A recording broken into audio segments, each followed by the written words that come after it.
السلام عليكم. اهلا بابا زكي جه يا ولاد اللي بيصرف علينا.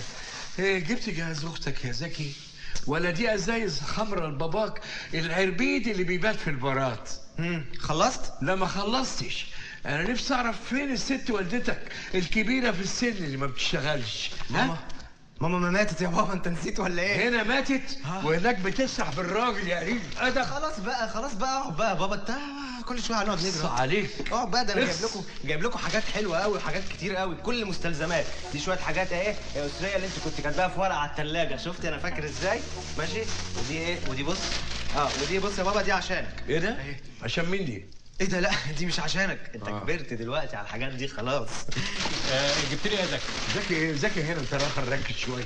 بص دي بقى يا جيمي، بص ده، بص عشان انا ايه فاهم كل حاجه.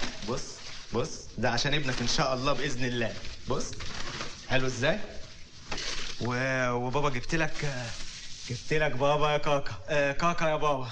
يا سلام، يعني سبت الفاكهه كلها وما جبتش الا كاكا؟ بلاش الكاكا، جبت لك حاجه تانية.